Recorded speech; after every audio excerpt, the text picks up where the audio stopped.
Hello and welcome to the channel, everyone!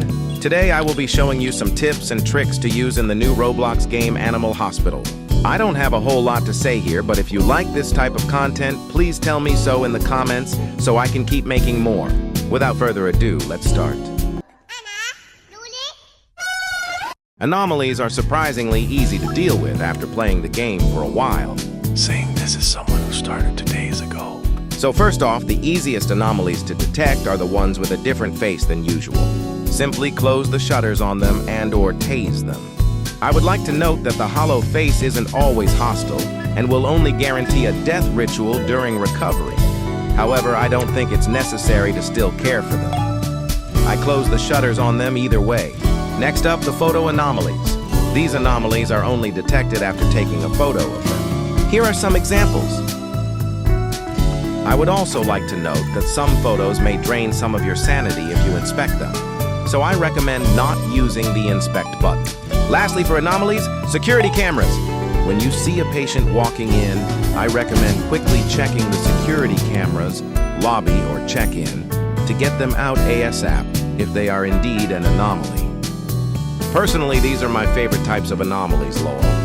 Oh my god, what is it? Help me, close it. Entities are simply in the game just to make your life worse. But I have good news. There's always a way to avoid them.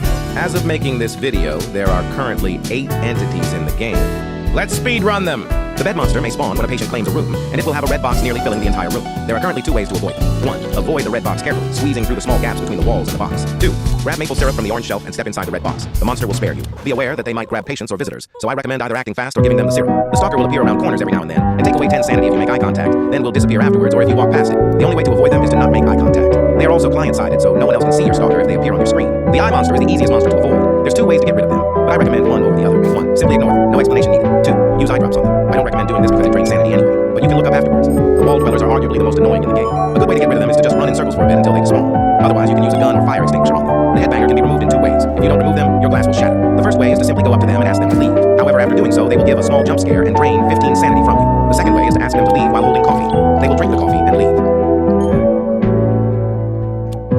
There are a couple of ways to handle skinwalkers. I'll put them up on screen now because I'm lazy and tired, and this voice is terrible to manage. During a surgery patient's recovery, there is a chance for a monster to spawn on top of it. It will require you to basically redo the entire surgery. Whatever you do, do not try to kill the monster. This will take the patient down with it. This monster, I forgot the name LOL, only appears in security cameras. I've never encountered it, but it gives you plenty of time to exit cameras. When you don't exit, it jump scares you and drains your sanity. Wait, what? I'm done with this part? Yes, thank you! Okay, on to the next chapter and final chapter of this video. Finally, my favorite part. There are plenty of hidden strategies that you can use to help you make the game easier. Alright, first one. You know the indicator for which illnesses the patient has? After you've memorized all of the cures, you can easily just look at the screen and go get the items right away, instead of waiting for the items to pop up on the TV.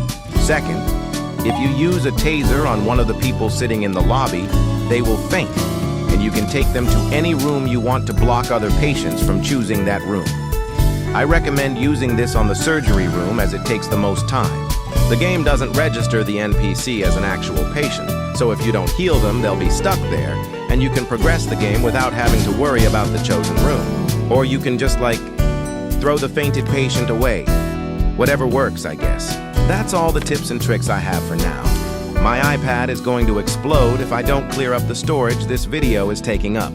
Have a good run, bunnies!